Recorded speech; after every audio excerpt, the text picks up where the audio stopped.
ሄሎ ኢሳት ቴሌቪዥን ሄሎ ማን እንበል ከየት ነው? ሄሎ ኢሳት ኢሳት ነጻ የህዝብ ሚዲያ ወትሮም ቢሆን የህዝብ አይንና ጆሮ እንደመሆኑ ይህንን የህዝብ ቅሬታ ማስተናገጃ መድረክ አሰናድቷል። በዚህም ያጋጠሙትን ወይም ያስተዋሉትን የመልካም አስተዳደር ችግር፣ የሙስናና የጉዳይ ገዳዮች ጉድኝት፣ የመብት ጥሰትና ስልጣንን ያለአግባብ የመጠቀም ጸረ ዲሞክራሲያዊ አሰራሮችን ይጠቁሙን።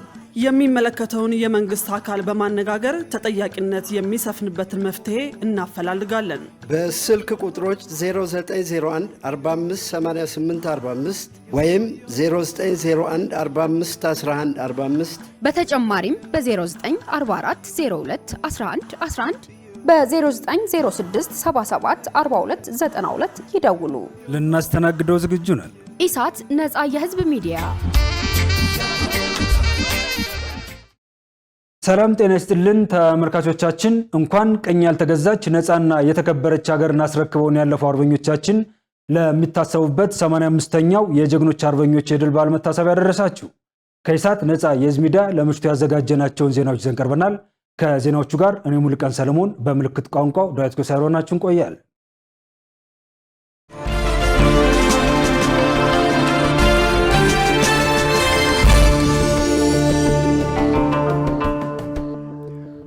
የዛሬው ዘመን አርበኝነት መለኪያው የእድገት ተዋናይ መሆን ነው ሲሉ ፕሬዝዳንት ታዬ አጽቀሥላሴ ተናገሩ።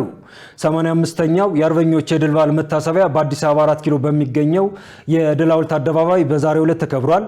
የኢፌዴሪ ፕሬዝዳንት ታዬ አጽቀሥላሴ በክብረ በዓሉ ላይ እንደተናገሩት ዕለቱ ፋሺዝምና ናዚዝም ድል የተመቱበት ታላቅ ቀን መሆኑን ገልጸው ለመላው የሀገሪቱ ህዝቦችና ለአርበኞች የእንኳን አደረሳችሁ መልእክት አስተላልፈዋል። ይህ በዓል በኢትዮጵያ አርበኞች ጽናትና በመራራ ተጋድሎ የተገኘ የድል በዓል መሆኑን አብራርተው አርበኞች በባዶ እግራቸው ኋላ ቀር የጦር መሳሪያ ታጥቀው ዘመናዊ የጦር መሳሪያ የታጠቀን ወራሪ ኃይል ማሸነፋቸው የአንድነትን ኃይል ለዓለም ያሳየና የኢትዮጵያን ልዕልና በዓለም መድረክ ያስጠበቀ መሆኑን አብራርተዋል። ይህም ድል የፋሽስት አስተሳሰብ ዳግም እንዳያንሰራራ መሰረት የጣለ መሆኑን ገልጸዋል። ከአባትና እናት አርበኞች የተረከብነው ታላቅ ቅርስ ሰላም፣ ነፃነትና በራስ መተማመን መሆኑን የጠቀሱ ፕሬዝዳንቱ አርበኝነት የተረጋጋና የሰከነ የእድሜ ዘመን ጸጋ ነው ብለዋል። እያንዳንዱ ዜጋ በማስተዋልና አርቆ በማሰብ ሀገሩን ማገልገል እንዳለበት አስገንዝበው የዛሬው አርበኝነት መለኪያው የእድገት ተዋናይና የመዘመን መሪ መሆን ነው ብለዋል። ለሀገር የተከፈለውን መስዋዕትነት በማስታወስ ለተሻለች ኢትዮጵያ መስራት እንደሚገባ አሳስበዋል። በተያያዘ ዜና አርበኝነት ማለት ለሀገር ያለ ዋጋ የሚከፈል ከራስ ወዳድነት የነጻ መስዋዕትነት ነው ሲሉ ጠቅላይ ሚኒስትር አብይ አህመድ ገለጹ። ጠቅላይ ሚኒስትር አብይ አህመድ ለ85ኛው የጀግኖች አርበኞች በዓል የእንኳን አደረሳችሁ መልእክት አስተላልፈዋል። ጠቅላይ ሚኒስትሩ በመልእክታቸው ሚያዝያ 7 ቀን ኢትዮጵያን ጀግኖች አርበኞች የፋሽስት ወረራ የቀለበሱበትና የኢትዮጵያን ሉዓላዊነት ሙሉ በሙሉ ያስከበሩበት በዓል መሆኑን አስታውሰዋል። አርበኝነት ማለት ለሀገር ያለ ዋጋ የሚከፈል ከራስ ወዳድነት የነጻ መስዋዕትነት ሲሆን ዓላማውም ሀገርና ሕዝብን ብቻ ማዕከል ያደረገ ነው ብለዋል። የአርበኝነት ትግሉ ከሶስት ጠላቶች ማለትም ከራስ ፍላጎት፣ ከባንዳና ከወራሪ ፋሽስት ጋር የተደረገ ነበር ያሉት ጠቅላይ ሚኒስትር አብይ አርበኝነት የራስን ጥቅም ለሀገር ጥቅም ሲባል መተው ነው። አርበኝነት የግል ክብርን፣ የግል ስልጣንና የግል ጥቅም መሰዋት ነው። ይህንን ለመቀበል ከጠላት በፊት ራስን ማሸነፍ ይጠይቃል ሲሉ መልእክታቸውን አስተላልፈዋል። ዛሬም ሶስቱም ጠላቶች መልክና ስም ብቻ ቀይረው ኢትዮጵያን ቢፈትኗትም በሌላ በኩል ዛሬም በየመስኩ የተሰማሩ ኢትዮጵያን አርበኞች አሉ ያሉት ጠቅላይ ሚኒስትሩ ብሔራዊ አርበኝነት ማለት እነዚህን ሶስት ጠላቶች ታግሎ ማሸነፍ ማለት ነው ብለዋል። የዘመኑ የኢትዮጵያ አርበኞች ድላቸው የሚረጋገጠው ኢትዮጵያ በዓለም ደረጃ ከሚገኙ ሀያል ሀገሮች አንዷ ስትሆን በመሆኑ ይህንን ድል እውን ለማድረግ ኢትዮጵያን የሚወዱ የኢትዮጵያ አርበኞች ሁሉ በጋራ እንዲነሱ ጥሪያቸውን አቅርበዋል። በተያያዘ ዜና የአሁኑ ትውልድ አርበኝነት የባህር በርን ማስመለስ ነው ሲሉ ልጅ ዳንኤል ጆቴ መስፍን ተናገሩ። በ85ኛው የአርበኞች የድል በዓል አከባበር ላይ የተገኙት የጥንታዊት ኢትዮጵያ አርበኞች ማህበር ፕሬዝዳንት ልጅ ዳንኤል ጆቴ መስፍን አባቶቻችን በዱር በገደሉ ተዋድቀው ሀገርን ከወራሪ ነፃ እንዳወጡ ሁሉ የዛሬው ትውልድም የራሱ የሆነ የአርበኝነት ግንባር እንዳለው ገልጸዋል። የአሁኑ ትውልድ አርበኝነት የባህር በርን ማስመለስ ነው። ይህ የታሪክ አጋጣሚና ኃላፊነት በዚህ ትውልድ ትከሻ ላይ ወድቋል ነው ያሉት። ኢትዮጵያ የባህር በር ባለቤት እንድትሆን የሚደረገው ጥረት የሉዓላዊነትና የኢኮኖሚ ነፃነት ማረጋገጫ መሆኑን በመጠቆም ወጣቱ ይህንን ታሪካዊ ጥሪ በንቃት እንዲቀበል አሳስበዋል። ትውልድ የሚቆምበትን መሬትና የሚሄድበትን መንገድ የሚያውቀው ታሪኩን ሲረዳ መሆኑን የገለጹት ልጅ ዳንኤል ጆቴ ይህ ትውልድ ሀገሩና ታሪኩን ጠንቅቆ ማወቅ አለበት ብለዋል። በኢትዮጵያ መካከል ሊነግስ የሚገባው አንድነት መሆኑን በመጥቀስ መከፋፈልና መለየትን ድል ልንነሳ ይገባል ሲሉ አስገንዝበዋል። ወደ ሌሎች ዜናዎቻችን ስናልፍ የሳይበር ደህንነት የቁልፍ መሰረተ ልማቶች ረቂቅ አዋጅ የኢትዮጵያን የዲጂታል ሉዓላዊነት ለማረጋገጥ ወሳኝ ሚና ይጫወታል ተባለ። በሕዝብ ተወካዮች ምክር ቤት የውጭ ግንኙነትና የሰላም ጉዳዮች ቋሚ ኮሚቴ በቁልፍ መሰረተ ልማቶች የሳይበር ደህንነት ረቂቅ አዋጅ ላይ የአስረጂ መድረክ አካሂዷል። በመድረኩ ላይ የቋሚ ኮሚቴው ሰብሳቢ አምባሳደር ዲማ ነገው እንደገለጹት የሳይበር ደህንነት የቁልፍ መሰረተ ልማቶች ረቂቅ አዋጅ የኢትዮጵያን የዲጂታል ሉዓላዊነት ለማረጋገጥ ወሳኝ ሚና ይጫወታል።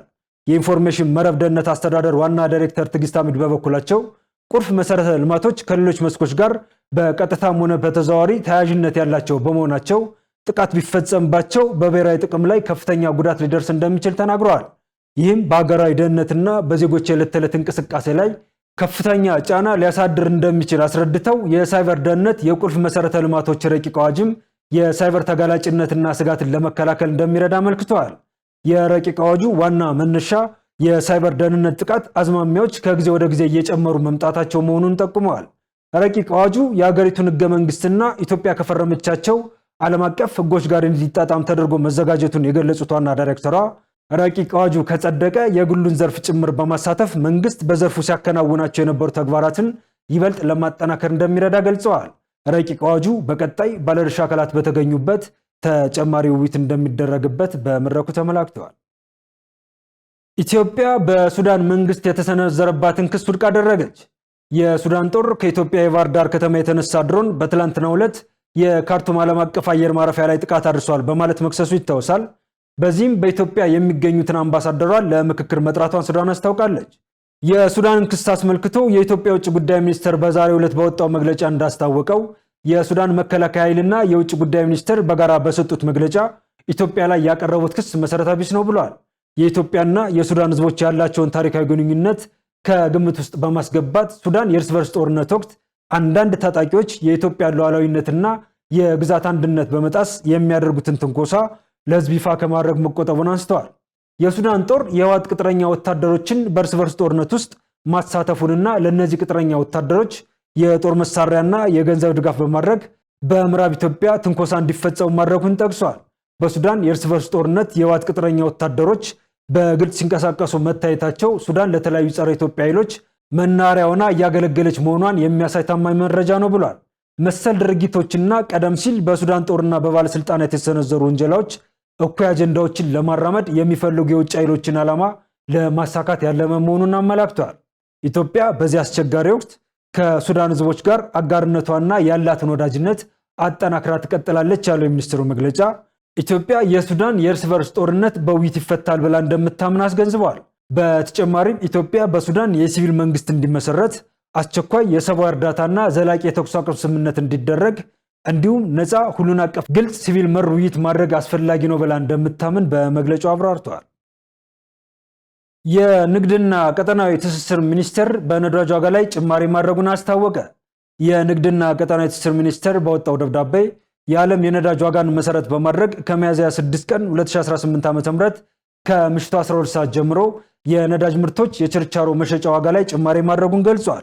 በዚህም መሰረት በሊትር ነጭ ናፍጣ 180 ብር ከ46 ሳንቲም፣ ቤንዚን 167 ብር ከ50 ሳንቲም፣ ኬሮሲን 320 ብር ከ66 ሳንቲም፣ ቀላል ጥቁር ናፍጣ 170 ብር ከ62 ሳንቲም፣ ከባድ ጥቁር ናፍጣ 167 ብር ከ37 ሳንቲም፣ የአውሮፕላን ነዳጅ 319 ብር ከ76 ሳንቲም መሆኑን ገልጿል።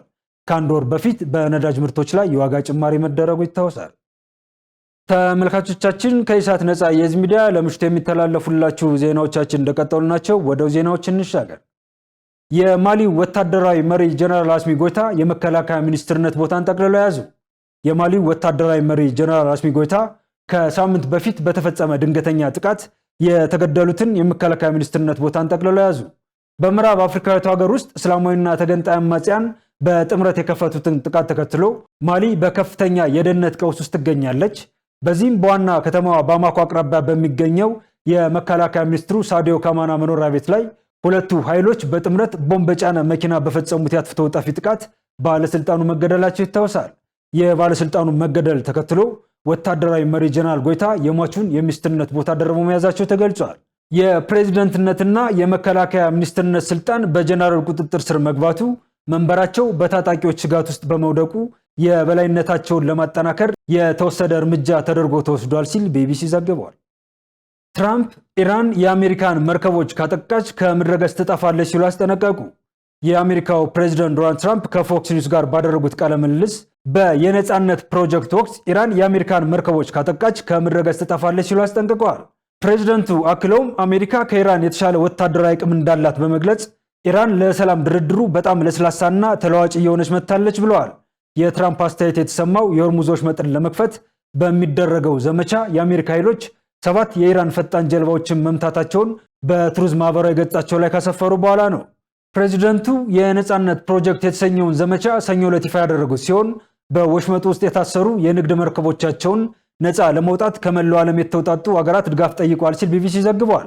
በሌላ በኩል ዶናልድ ትራምፕ የነጻነት ፕሮጀክት የተሰኘውን ዘመቻ መጀመራቸውን ተከትሎ ባለፈው ወር ከአሜሪካ ጋር በተደረገው ድርድር ወቅት ከፍተኛ ተደራዳሪ የነበሩት የኢራን ፓርላማ አፈ ጉባኤ መሐመድ ቃሊባፍ በዛሬው ዕለት በኤክስ ገጻቸው ላይ ባሰፈሩት መልእክት አሜሪካን የተኩስ አቁም ስምምነቱን በመጣስና በወሽመጡ ላይ እገዳ በመጣል ከሰዋል። በመጨረሻም ስፖርት። በአውሮፓ ቻምፒዮንስ ሊግ የግማሽ ፍጻሜ የመልስ ጨዋታ ዛሬ ምሽት 4 ሰዓት ላይ የእንግሊዝ ፕሪሚየር ሊጉ መሪ አርሰናል በሜዳው ኤሚሬትስ አትሌቲኮ ማድሪድን ያስተናግዳል። በታሪካቸው ቻምፒዮንስ ሊጉን ዋንጫ አሳክቶ የማያውቁት ሁለቱ ቡድኖች ከሳምንት በፊት በተደረገ ጨዋታ 1-1 በሆናቸው ውጤት መለያየታቸው ይታወሳል። ተመልካቾቻችን ከኢሳት ነፃ የህዝብ ሚዲያ ለሚያዝያ 7 2018 ዓ.ም ያዘጋጀናቸው የምሽት ዜናዎቻችን የተከታተላችኋቸውን ይመስሉ ነበር። ከዜናዎቹ ጋር እኔ ሙሉቀን ሰለሞን፣ በምልክት ቋንቋው ዳዊት ጎሳ አብረናችሁ ቆየን። መልካም ጊዜ ይሁንላችሁ።